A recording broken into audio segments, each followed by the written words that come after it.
Kita akan masuk teman-teman sekalian ke poin yang kelima tentunya, hal-hal yang mendatangkan rahmat Allah. Dan rahmat sudah kita terjemahkan di dalam bahasa Indonesia adalah karunia.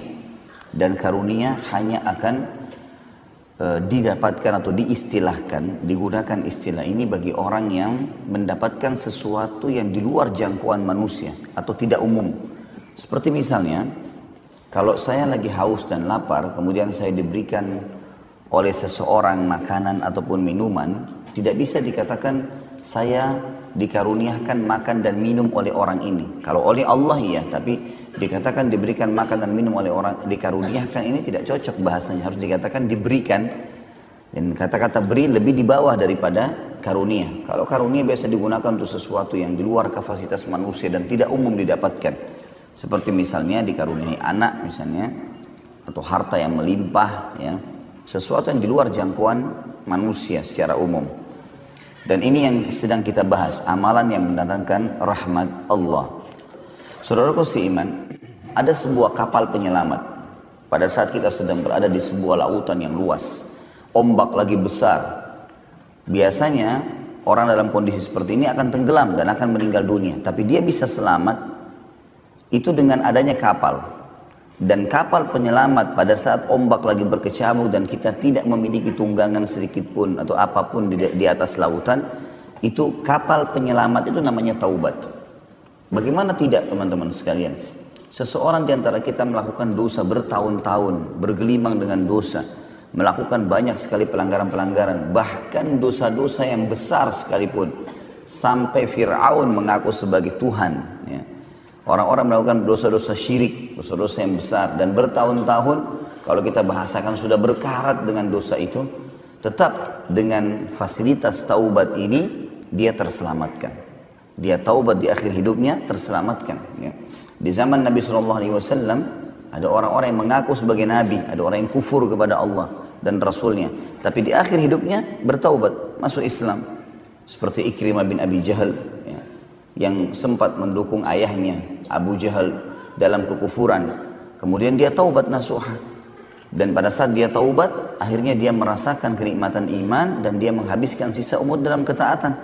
Sampai-sampai karena ikhlasnya taubatnya, dia setiap kali melihat Al-Quran, dia memegang lalu meletakkan di dadanya sambil mengatakan, ini firman Tuhanku yang aku lalaikan, ini firman Tuhanku yang aku lalaikan, sambil dia menangis radhiyallahu anhu.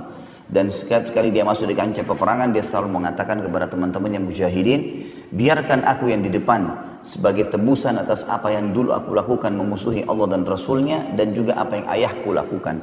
Sampai beliau terbunuh mati syahid di perang Yarmouk, ya. Jadi ada orang-orang subhanallah telah melakukan perbuatan-perbuatan yang salah, tapi Allah subhanahu wa ta'ala memberikan kepada dia solusi, jalan keluar. Bahkan kita tahu sama-sama hadis yang sudah masyhur, Allah gembira dengan taubat hambanya. Allah gembira dengan taubat hambanya. Jadi kalau kita berbuat salah, syaitan seringkali menunggangi keadaan seakan-akan dosa itu sudah terlanjur kita lakukan dan tidak mungkin diampuni oleh Allah. Atau mungkin dia membisikkan mengatakan, kan sudah terlanjur kau lakukan, tidak apa-apa, ulangi aja. Padahal sebenarnya orang-orang yang melakukan perbuatan dosa sekali beda hukumannya dengan orang melakukan perbuatan dosa berulang kali. Ingat saudaraku seiman, setiap kali kita berbuat kebaikan, maka balasan yang akan datang dari Allah, dari rahmatnya, itu lebih besar daripada perbuatan kita. Begitu pula dosa-dosa yang kita lakukan, sekecil apapun, hukumannya lebih berat daripada perbuatan kita. Tidak ada orang yang berzina sejam di hotel, lalu Allah hukum penyakit dengan sejam misalnya. Enggak, Allah hukum dengan mungkin 5 tahun sakit, mungkin 10 tahun sakit. Jadi perbuatannya lebih, efek balasnya lebih besar daripada perbuatannya. Dan ingat teman-teman sekalian, kalau ada waswas syaitan yang mengatakan kepada kita bahwasanya kalau berbuat dosa, ya maaf, kalau orang yang berbuat pelanggaran dosa itu sama saja kedudukannya dengan orang-orang yang berbuat pahala. Ya, atau misal waswas yang lain, misal orang yang ke diskotik sama ke pengajian, sama aja itu, sama-sama aja kok. Ya. Artinya sama-sama menikmati hidupnya, enggak sama, beda sekali ini. Nanti kita akan bacakan beberapa ayat yang menjelaskan masalah perbedaannya jauh sekali hidup. Baik dalam kehidupan mereka ataupun kematian mereka. Dalam hidup dan mati semuanya berbeda. Tidak akan pernah sama orang yang berbuat dosa dengan orang yang berbuat amal saleh. Baik kehidupan ataupun kematian mereka. Dan syaitan seringkali membisikkan kepada kita was-was teman-teman.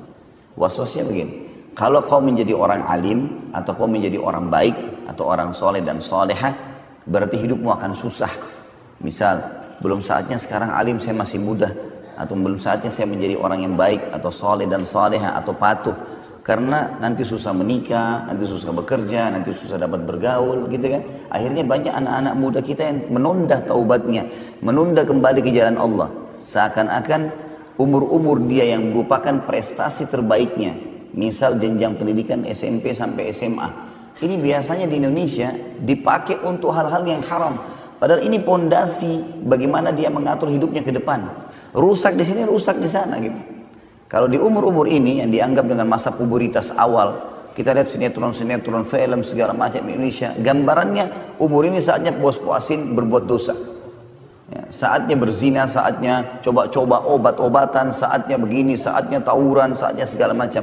Masih muda. Kadang-kadang bahkan orang tuanya mengatakan, oh enggak apa-apa, dulu ayah juga dan ibu waktu masih muda seperti kamu. Kan gitu. Ini bahaya sekali. Ya. Justru pada saat umur-umur ini, prestasi terbaik. Kalau di umur ini masuk ke pesantren, belajar Al-Quran, belajar hadis, di sini terbentuk pribadinya. Kalau di umur ini tidak berzina, teman-teman sekalian, tidak akan zina sampai dia mati. Tapi di sini dia buka pintu zina, dia zina nanti ke depannya gitu ya. Di sini dia buat ketaatan hafal Quran, dia akan hafal Quran, dia akan jaga sampai dia meninggal dunia. Kita bisa renungi tentunya beberapa ayat Al-Quran yang menjelaskan kepada kita tentang apa yang saya sampaikan tadi, dan kita bisa lihat bagaimana Allah Azza wa Jalla dengan sangat rinci menjelaskan kepada kita. Yang pertama itu disebutkan dalam surah Shad, surah nomor 38 ayat 28. Surah Shad, surah nomor 38 ayat 28. Silakan dibuka Qur'annya biar tahu kita tadabburi. A'udzu billahi minasyaitonir rajim. Am naj'alul ladzina amanu wa amilus solihati kal mufsidina fil ardi am naj'alul muttaqina kal fujjar. Mana bisa kami samakan antara orang-orang yang beriman dan beramal soleh dengan orang-orang yang membuat kerusakan di muka bumi? Atau mana bisa kami menjadikan orang-orang yang patuh, muttaqin, dengan orang-orang yang durhaka, fujjar? Enggak bakal sama. Orang yang baik, orang yang soleh dan soleh disukai sama Allah. Allah janjikan pahala yang besar dari perbuatannya, dan juga Allah buat manusia suka. Pernah saya kasih contoh, orang yang bakti sama orang tuanya, orang yang jujur, orang yang amanah, orang yang dermawan, semua ini pasti Allah suka, Allah janjikan pahala besar. Allah juga membuat manusia suka. Dan pada saat dia hidup pun dikenang kebaikannya. Si fulan, oh si fulan baik ya. Si fulan tuh begini, si fulan tuh begini. Kalau dia mati, oh iya si fulan baik. Beda dengan orang fujar, orang yang durhaka. Allah benci perbuatannya. Allah ancam dengan ancaman yang berat. Ya, seperti riba, zina, segala macam dusta, ya, durhaka sama orang tua. Allah benci, Allah ancam dengan ancaman berat. Allah buat manusia benci. Orang tidak ada yang suka. Hidupnya dibenci. Orang, oh itu si fulan suka gunjing tuh, oh si fulan tuh suka mukul, si fulan tuh suka begini. Dikenang buruk pada saat dia hidup. Kalau dia mati lagi lebih parah. Banyak orang yang mengenang keburukan. Kita dengarkan surah lain, surah Ghafir, ayat lain maksud saya. Surah nomor 40 ayat 58. Surah nomor 40 ayat 58. A'udzu billahi minasyaitonir rajim. Wa ma yastawil a'ma wal basir wal ladzina amanu wa 'amilus solihati walal musii qalilan ma tatadzakkarun. Tidak akan pernah sama antara orang buta dan orang melihat. Mustahil. Orang yang melihat lebih leluasa beraktivitas. Dia tahu ada bahaya depannya, ada lubang, ada orang yang mau berbuat jahat, dia tahu. Ya. Kalau orang tidak melihat, orang buta susah. Kata Allah, tidak akan pernah sama orang yang buta dengan orang yang melihat. Begitu pula seperti itu perumpamannya, tidak akan sama antara orang beriman dan beramal soleh dengan orang yang melakukan pelanggaran. Tapi sayang, sangat sedikit kalian berpikir dalam masalah itu. Seakan-akan orang kalau jadi orang baik, tadi saya bilang, orang jadi patuh sama Allah, dikucilkan, susah menikah. Ini semua kedustaan, waswas syaitan. Enggak benar, teman-teman sekalian. Di kehidupan mereka, orang-orang yang beriman pasti bahagia, pasti tentram. Was-was syaitan yang mengatakan kita kalau jadi orang baik itu kemudian dia tidak enak. Bohong semuanya. Terbukti kehidupan orang-orang saleh sebelum kita, dari nabi-nabi, yang puncaknya nabi-nabi, bahagia mereka. Punya pasangan hidup, punya keturunan, punya kedudukan, namanya dikenang. Dan orang-orang yang mengikuti para nabi-nabi, kalau kita lihat misalnya lingkup Nabi Muhammad alaihi salatu wassalam dan para sahabatnya Abu Bakar, Umar, Uthman, Ali dan sahabat-sahabat yang lain. Bayangkan Khulafaur Rasyidin tadinya orang-orang yang tinggal di padang pasir Mekah, nggak ada yang kenal, nggak ada yang tahu nama ini. Orang dulu kan tahunya Persia dan Romawi. Tapi karena kesolehan mereka, Allah jadikan mereka raja-raja dunia, disegani oleh dunia, kemenangan, kebahagiaan. Coba lihat fakta historinya. Itu karena kesolehan mereka. Dan kita lihat sebaliknya, teman-teman sekalian, orang-orang yang durhaka pada Allah seperti Fir'aun yang sampai sekarang buminya masih bisa kelihatan, ya, kemudian Namrud, ya, kemudian kita bisa lihat juga orang-orang yang umumnya yang melakukan pelanggaran seperti kaum-kaum, ya, kaum Thamud, kaumnya Nabi Saleh, kaum Ad, kaumnya Nabi Hud, ya. Kemudian di sekarang di mana? Di Italia ada kota ditemukan, kota Pompei dikatakan. Kota yang tua dan kota itu dekat gunung. Ditemukan ada banyak patung-patung berjatuhan. Mereka pikir patung awalnya, setelah mereka teliti ternyata itu manusia. Tapi bentuknya seperti patung kayak dikutub. Mereka pun tidak tahu ceritanya. Saya pernah lihat cuplikannya, cuma dikatakan kota ini kemungkinan pernah melanggar Tuhan. Mereka bahasakan begitu karena dokumentasinya itu adalah orang-orang non-muslim yang membuatnya. Ini cuma melanggar Tuhan saja, kemudian dihukum seperti ini. Entah apa kisah mereka. Tapi kita lihat orang-orang yang durhaka dihukum seperti itu, dan orang-orang yang saleh, sebagaimana Allah menyebutkan orang-orang yang saleh itu seperti para nabi-nabi dalam surah Al-Anbiya, surah Al-An'am. Sebabnya para nabi-nabi diberikan kelebihan-kelebihan, kepemimpinan, ya, kedudukan, keturunan, harta, ya. Itu semua karena mereka buat kesolehan. Dan Allah setelah menyebutkan nabi-nabi dalam surah Al-An'am, surah nomor 6 ayat 85, Allah tutup ayatnya mengatakan, A'udzubillahi minasyaitonirrajim, kullum minas salihin. Semua itu kami berikan kepada mereka karena mereka orang-orang yang saleh, orang-orang yang patuh, ya. Juga Allah Subhanahu wa taala menyebutkan dalam surah Al-Ankabut, surah nomor 29 ayat 4. Surah nomor 29 ayat 4. A'udzubillahi minasyaitonirrajim. Ayat ini sangat tegas menekankan orang-orang yang mengkhayal kalau dia buat dosa tidak dihukum, ya. Itu mengkhayal namanya. Tidak bakal lepas luput dari azabnya Allah. Al-Ankabut ayat 4. Surah nomor 29. A'udzubillahi minasyaitonirrajim. Am hasibal ladzina ya'maluna as-sayyi'ati an yasbiquna sa'a ma yahkumun. Ya. Apakah orang-orang yang berbuat dosa itu mengira mereka luput dari azab kami? Ya. Sungguh buruk apa yang mereka hakimi itu. Perhatikan di sini ayat Allah jelas, gitu kan? Jadi jangan masuk ke zona itu, teman-teman. Tidak usah masuk ke zona pelanggaran. Ini wilayah pelanggaran agama, tidak usah dimasukin, tidak usah dicoba-coba. Nggak ada istilah coba dosa itu. Ya. Coba aja ini, coba aja khamar supaya kamu tahu rasanya. Nggak usah coba. Tidak ada ruginya kita kalau nggak coba. Kalau kita nggak coba dosa, nggak ada ruginya. Nggak coba khamar, nggak coba zina, nggak ada ruginya. Bukan tangan kita putus, mata kita buta, nggak. Sama sekali nggak. Jangan dicoba-coba, karena bahaya buat kita. Kalau kita masuk ke sana, teman-teman sekalian, ada hukumannya. Dan efek hukumannya lebih berat daripada perbuatannya. Sementara orang berbuat amal saleh, efek balasnya juga lebih besar. Lebih besar, ya. Banyak sekali Allah salihati ulaika lahum maghfiratun wa rizqun karim. Allah pasti akan memberikan balasan orang-orang yang beriman dan beramal saleh. Mereka akan mendapatkan pengampunan dosa dan rezeki yang melimpah. Surah Fatir, surah nomor 35 ayat 7. Surah nomor 35 ayat 7 juga Allah berfirman, A'udzubillahi minasyaitonirrajim walladzina amanu wa amilus solihati lahum maghfiratun wa ajrun kabir. Orang-orang yang beriman dan beramal saleh, mereka pasti akan dibersihkan dosa-dosanya dan diberikan pahala yang besar. Surah Muhammad, surah nomor 47 ayat 2. A'udzubillahi minasyaitonirrajim. Walladzina amanu wa amilus salihati wa amanu bima nuzzila ala Muhammadin wa huwal haqqu min rabbihim kaffara anhu sayyi'atihim wa aslaha balahum. Siapapun yang beriman dan beramal saleh lalu beriman kepada apa yang diturunkan kepada Muhammad SAW, maksudnya Al-Quran yang benar datang dari Tuhannya, maka Allah akan membersihkan dosa-dosa mereka dan memperbaiki keadaan mereka. Surah Fatih, surah nomor 48 ayat 29. Surah nomor 48 ayat 29. A'udzubillahi minasyaitonirrajim. Wa'adallahu alladhina amanu wa amilus solihati minhum maghfiratun wa ajrun azim. Allah menjanjikan dengan janji yang benar orang-orang yang beriman dan beramal soleh pasti Mereka akan dibersihkan dosa-dosanya dan diberikan pahala yang besar atau yang agung ya. Di poin ketiga terakhir dari ini adalah surah At-Taghabun, surah nomor 64 ayat 9. Surah nomor 64 ayat 9. A'udzu billahi minasyaitonir rajim. Wa may yu'min billahi wa ya'mal salihan yukaffir anhu sayyi'atihi wa yudkhilhu jannatin tajri min tahtiha al-anharu يدخله جنات تجري من تحت الأنهار خالدين فيها أبدا ذلك الفوز العظيم. Orang-orang yang beriman kepada Allah dan beramal saleh, pasti Allah akan bersihkan dosa-dosa mereka dan Allah akan masukkan mereka ke dalam surga yang di bawahnya mengalir sungai-sungai. Mereka kekal di dalamnya selama-lamanya dan itulah kemenangan yang besar. Yang keempat, Allah akan berikan kepadanya hidayah. Allah akan berikan petunjuk.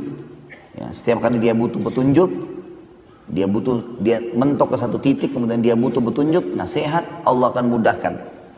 Dalilnya surah Yunus, surah nomor 10 ayat 9. Surah Yunus, surah nomor 10 ayat 9. A'udzu billahi minasyaitonir rajim. Innal ladzina amanu wa 'amilus solihati yahdihim rabbuhum biimanihim. Al-ayat. Sesungguhnya orang-orang yang beriman dan beramal saleh, pasti Allah akan berikan kepada mereka petunjuk selama kehidupan mereka di dunia karena keimanan mereka. Surah At-Talaq, masih di poin keempat masalah petunjuk. Surah nomor 65 ayat 11. Allah juga berfirman, 65 ayat 11. A'udzu billahi minasyaitonir rajim. Yukhrijal ladzina amanu wa 'amilus solihati minadh dhulumati ilan nur. Al-ayat. Siapapun yang beriman dan beramal saleh, ya, pastilah Allah akan mengeluarkan mereka dari kegelapan kehidupan kepada cahaya yang terang. Yang kelima, Allah akan berkasih sayang dengannya. Dan kita tahu kalau ada orang yang punya kedudukan, dia berkasih sayang dengan kita, artinya dia mengatakan kepada kita, apa saja kebutuhanmu silakan sampaikan ke saya. Tentu kita akan merasa senang. Apalagi kalau orang ini kaya, orang ini punya kemampuan, orang cerdas, pintar, kita akan sangat senang. Allah menjanjikan sang pencipta masalah itu. Langsung, syaratnya beriman dan beramal saleh. Jadi orang baik. Ya. Dalam surah Maryam, surah nomor 19 ayat 96, Allah berfirman. Surah nomor 19 ayat 96. A'udzu billahi minasyaitonir rajim. Innal ladzina amanu wa 'amilus solihati sayaj'al lahumur rahmanu wudda. Kalimat wuddanya jadi saksi bahasan. Sesungguhnya orang-orang yang beriman dan beramal saleh pasti zat yang maha penyayang Allah akan berkasih sayang padanya. Wudda, ya, mengasihi dia. Yang keenam, Allah akan tinggikan derajatnya nanti di surga maksudnya, ya, akan mendapatkan derajat yang tinggi. Di dunia juga sebagian ulama mengatakan masuk dalam ayat ini, tapi ayat ini lebih fokus ke masalah di akhirat. Dalam surah Thaha, surah nomor 20 ayat 75. A'udzu billahi minasyaitonir rajim. Thaha 20 ayat 75. Wa may ya'tihi mu'minan qad 'amilas solihati fa ulaika lahumud darajatul 'ula. Siapapun yang bertemu dengan Allah pada hari kiamat sementara dia beriman dan beramal saleh, maka pasti mereka akan mendapatkan derajat yang tinggi. Yang ketujuh, dijamin keamanan untuk mereka. Keamanan jiwa, keamanan lingkungan, keamanan ekonomi, ditanggung semuanya. Intinya mereka tidak perlu takut, tidak ada ketakutan dan aman. Dalam surah Al-Ma'idah, surah nomor 5 ayat 69, Allah berfirman, A'udzu billahi minasyaitonir rajim. Man amana billahi wal yawmil akhir wa 'amila shalihan fala khaufun 'alaihim wa lahum yahzanun. Siapapun yang beriman pada Allah dan hari akhir dan beramal saleh, maka tidak ada ketakutan bagi mereka dan tidak perlu mereka bersedih hati. Juga dalam ayat yang lain, Allah berfirman dalam surah Thaha, surah nomor 20 ayat 112. Thaha 112. A'udzu billahi minasyaitonir rajim. Wa may ya'mal minas solihati wa huwa mu'minun fala yakhafu dzulman wala hadma. Siapapun yang beriman, siapapun yang beramal saleh dan dia beriman, maka dia tidak perlu takut kezaliman dan tidak perlu takut kerugian. Diberikan keamanan semua. Yang kedelapan, Allah janjikan rezeki yang melimpah. Jadi perhatikan bertubi-tubi. Kita lihat janji-janji Allah yang besar. Ini yang baru saya sempat susun ya. Mungkin masih banyak yang luput dari saya. Tapi ini saya sudah cukup buat kita. Rezeki yang melimpah disebutkan dalam surah Al-Hajj. Surah nomor 22 ayat 50. Surah nomor 22 ayat 50. A'udzu billahi minasyaitonir rajim. Falladzina amanu wa 'amilus solihati lahum maghfiratun wa rizqun karim. Orang-orang yang beriman dan beramal saleh, mereka pasti dibersihkan dosa-dosanya dan akan diberikan rezeki yang karim. Ya, karim itu berarti melimpah, mulia. Ya. Kemudian dalam surah Ar-Rum, surah nomor 30 ayat 45. Ar-Rum, surah nomor 30 ayat 45, Allah juga berfirman, A'udzubillahi minasyaitonirrajim, liyajziyal ladzina amanu wa amilus solihati min fadlih. Al-ayah. Allah pasti akan membalas orang-orang yang beriman dan beramal soleh dari karunia-Nya. Fadl, karunia, ya, rezeki. Kemudian yang ke-9, Allah janjikan kedudukan di muka bumi. Diberikan jabatan, diberikan kedudukan. Dalam surah An-Nur, surah nomor 24 ayat 55. Pokoknya istiqomah saja. Nikmati halal, kerjakan perintah, tinggalkan larangan. Istiqomah saja. Makin kita pertahankan, makin lama makin kentar rahmatnya Allah datang.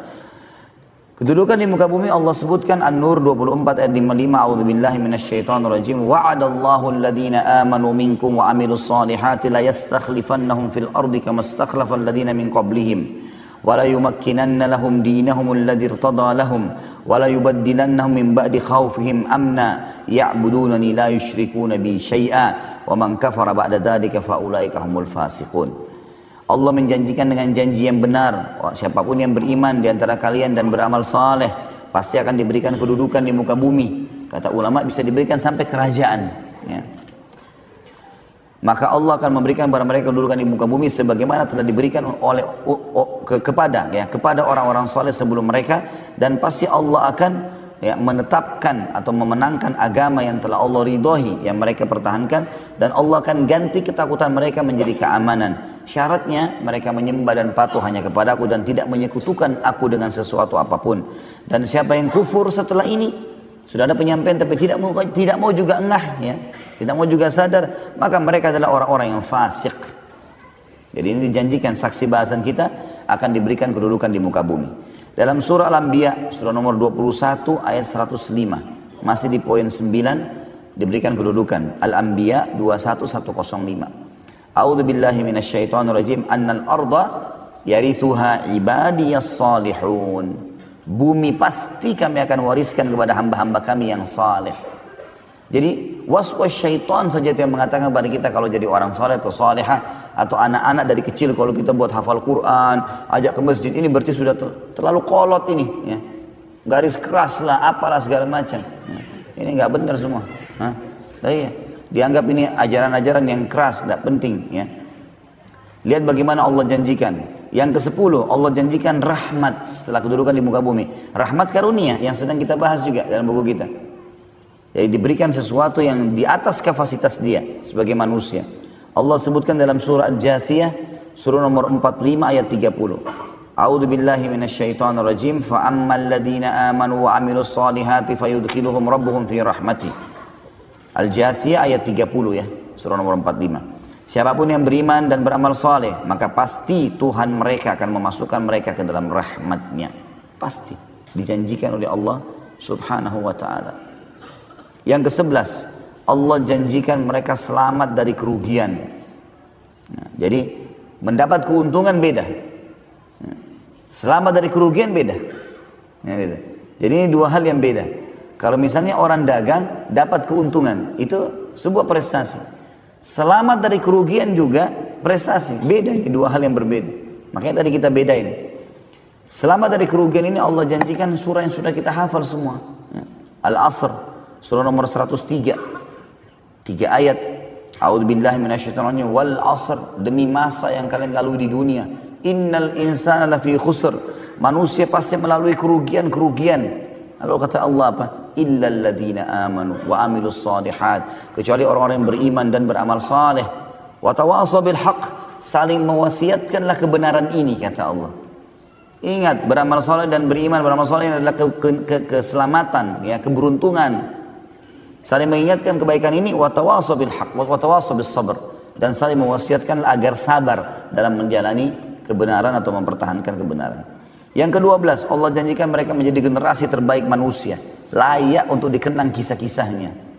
Allah akan kekalkan kisah mereka sehingga jadi pelajaran mereka, generasi terbaik manusia.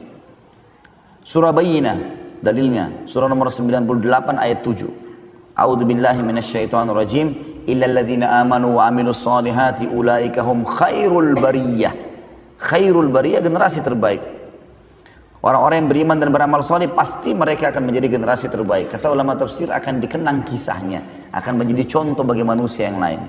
Kita tahu misalnya Luqman. Luqman bukan seorang nabi, tapi dia seorang yang saleh. Lalu Allah kenang, disebutkan namanya dalam Al-Quran, surah Luqman, karena kesolehannya. Dan terlalu banyak kisah orang-orang saleh yang luar biasa. Allah kekalkan nama-nama mereka. Kemudian ke-13, setelah tadi 12 menjadi generasi terbaik, ke-13 Allah subhanahu wa ta'ala memastikan mereka akan bertemu dengan Allah. Dan bertemu dengan Allah dalam arti kata melihat Allah ini dan masuk ke dalam surga nantinya. Melihat Allahnya, kita garis bawahi kata-kata bertemu dengan Allah dan melihat Allah di surga. Dalam surah Al-Kahfi, surah nomor 18 ayat terakhir, ayat 110. A'udzubillahi minasyaitonirrajim. Faman kana yarju liqa'a rabbih falyamal amalan shalihan wa la yusyrik bi ibadati rabbih ahada. Siapa yang ingin bertemu dengan Tuhannya, artinya melihat Allah nanti di surga, karena nikmat terbesar surga melihat wajahnya Allah, maka dia semestinya beramal saleh dan jangan sekutukan Allah dengan sesuatu apapun. Yang ke-14, orang saleh dan salehah disuruh kita menikah dengan mereka dan disuruh kita menikahkan mereka. Kalau mereka melamar jangan ditolak, perintah Allah dalam surah An-Nur, surah nomor 24 ayat 32. A'udzubillahi minasyaitonirrajim. Ya. Jadi yang bujang-bujang ini bisa pakai sebagai hujjah ini. Wa ankihul ayama minkum was-salihina min ibadikum wa imaikum. Dan menikahlah kalian. Ya. Kalau belum menikah maka disuruh menikah sama Allah, gitu kan? Orang-orang yang sendiri di antara kalian menikah, atau nikahkanlah orang yang masih sendiri di antara kalian, dan orang-orang soleh dari hamba-hamba sahaya kalian, laki-laki dan perempuan. Orang soleh jangan ditolak. Kemudian yang ke-15, Allah menyuruh kita berdoa kepada Allah, meminta agar generasi kita menjadi orang soleh. Kita jadi soleh, generasi kita jadi baik. Itu bagian dari ibadah. Jadi kita mencetak kader manusia ini, itu orang-orang saleh. Allah sebutkan dalam Al-Quran, dan jangan luput doa ini dalam setiap hari teman-teman. Baca doa ini, walaupun belum menikah juga baca. Ya, jadi nanti pun kalau sudah berumah tangga, ini doa sudah berfungsi buat dia. Jangan nanti tiba masa kemudian baru mau berdoa, tidak. Doa-doa yang kita baca akan berfungsi pada saat kita butuhkan. Dalam surah Al-Ahqaf, surah nomor 46 ayat 15. Al-Ahqaf 46 ayat 15. A'udzubillahi minasyaitonirrajim. Rabbi auzi'ni an ashkura ni'mataka allati an'amta 'alayya wa 'ala walidayya wa an a'mala salihan tardahu wa aslih li fi dhurriyyati inni tubtu ilaika wa innani minal muslimin. Wahai Tuhanku, mudahkanlah aku untuk bersyukur kepadamu atas segala nikmat yang kau berikan kepadaku dan kepada kedua orang tuaku, dan mudahkanlah aku untuk selalu beramal saleh dan wariskan itu kepada keturunanku. Perbaiki keturunanku dengan kesolehan itu, gitu. Sesungguhnya aku telah taubat kepadamu dan aku sudah menyerahkan diri kepadamu. Juga dalam surah Shaffat, surah nomor 37 ayat 100. A'udzubillahi minasyaitonirrajim. Rabbi habli minas salihin. Wahai Tuhanku, karuniakanlah aku keturunan yang saleh. Yang ke-16, Allah subhanahu wa ta'ala menjanjikan amal, yaitu balasan yang melimpah. Jadi kalau rutin kita istiqomah dalam mengerjakan ibadah teman-teman sekalian, nanti pahalanya dilipat gandakan lagi dibandingkan, beda dengan orang yang hanya sesekali mengerjakannya. Saya kasih contoh, misal sebelum saya baca ayat-ayatnya, ada hadits Nabi SAW yang berbunyi, siapa yang sudah menjalankan atau dia sudah niatkan, dia sudah rutinkan membaca hizib dari Al-Quran, dia baca sebagian ayat Al-Quran yang dia niat dia mau baca di sholat malamnya dan tidak sempat dia baca, Allah akan catatkan baginya pahalanya lengkap. Misal antum sudah niat, nanti malam saya mau baca surah Ar-Rahman dalam sholat malam. Ternyata kita pas bangun sudah menjelang azan subuh, baru sholat 2 rakaat, baru baca mungkin 10 ayat dari Ar-Rahman. Sisanya Allah kasih pahalanya walaupun belum sempat dibaca. Juga ada hadits Nabi SAW yang berbunyi, siapa yang melakukan amal saleh di waktu dia senggang. Di waktu dia senggang, jadi artinya buat sehat, kayak kita sekarang Masya Allah nggak ada masalah. Di situ dia beramal saleh, gitu kan? Maka Allah akan catatkan baginya pahalanya di waktu dia sulit. Jadi misalnya pada saat dia masih sehat, dia selalu puasa Senin Kamis. Begitu dia sakit dia nggak bisa lagi, tetap pahalanya jalan. Atau dia mukim, dia kerjakan selalu sholat qobliyah dan ba'diyah. Begitu musafir dia jamak qasar, kan tidak ada qobliyah dan ba'diyahnya, maka tetap dapat pahalanya. Seperti itulah. Jadi kalau rutin kerjakan ini maka dia akan dilipat gandakan pahalanya. Banyak ayat di sini. Di antaranya adalah surah Al-Baqarah, surah nomor 2 ayat 277. Al-Baqarah 2, surah nomor 2 ayat 277. A'udzu billahi minasyaitonir rajim. Innal ladzina amanu wa 'amilus solihati wa aqamus sholata wa atuz zakata lahum ajrum 'inda rabbihim. Al-ayat. Orang-orang yang beriman dan beramal saleh, perhatikan selalu iman amal saleh. Iman amal saleh. Dari tadi kita sebutkan. Allah berfirman itu. Sesungguhnya orang yang beriman dan beramal saleh dan mendirikan salat dan menunaikan zakat, mereka pasti akan mendapatkan pahala yang melimpah di sisi Tuhan mereka. Saya kasih contoh kisah. Ada banyak kisah, di antaranya ada seorang saleh diceritakan oleh para ulama dalam kisah orang-orang saleh, tapi saya tidak temukan namanya orang ini. Dia orang miskin sebenarnya. Dia makan juga pas-pasan dengan istri dan anaknya. Dia punya sekitar 4 anak, 4 atau 5 anak.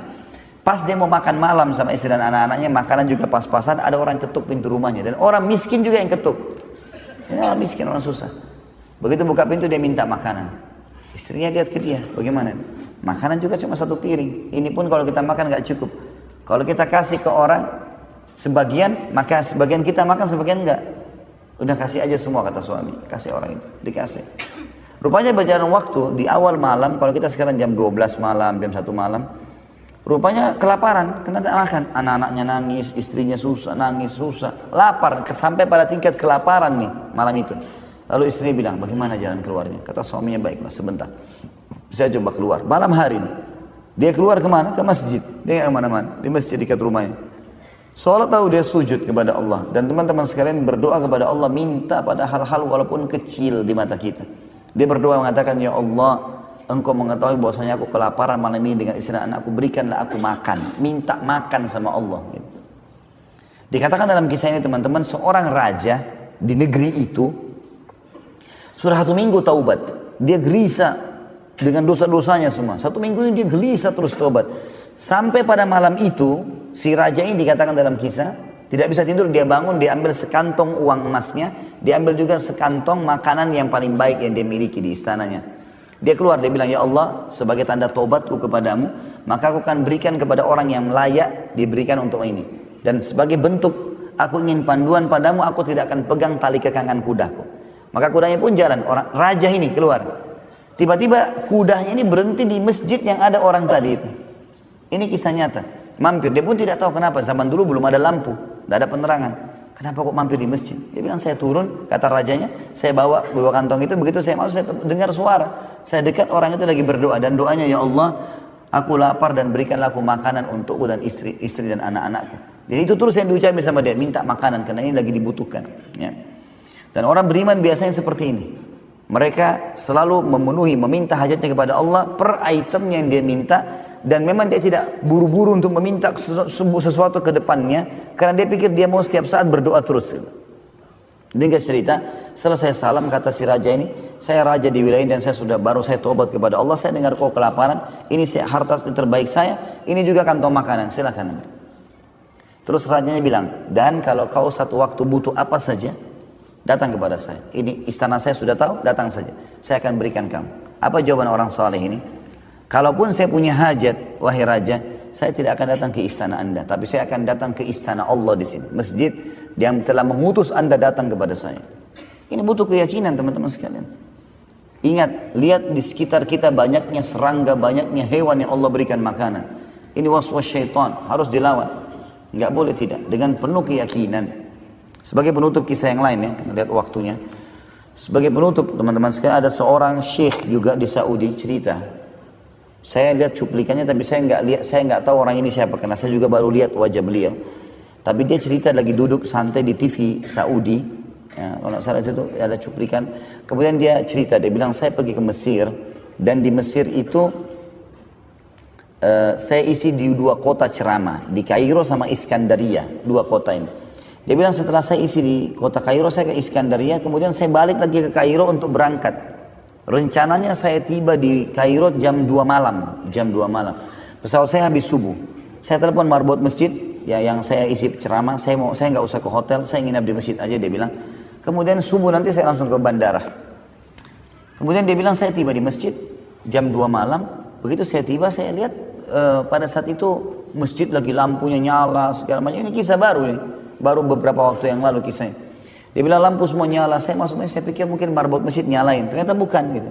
Ternyata bukan. Dia bilang saya lihat ada orang di depan mihrab, di mihrab lagi sujud, lagi nangis-nangis sama Allah, lagi berdoa sendirian.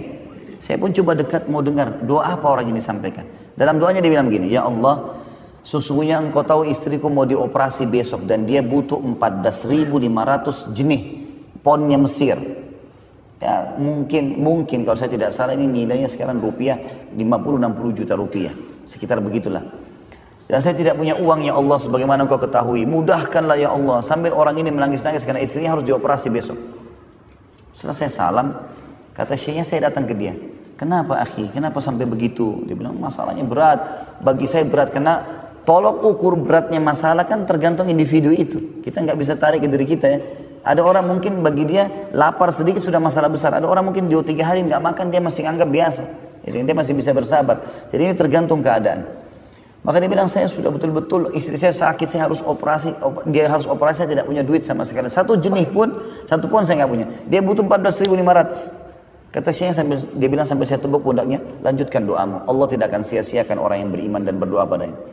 Dia bilang orang itu pun lanjutin doanya. Dia bilang saya sholat, dia bilang saya sholat malam, saya sholat witir, lalu saya tidur sambil nunggu subuh beberapa saat. Azan subuh saya dibangun sama masjid. Syekh bangun.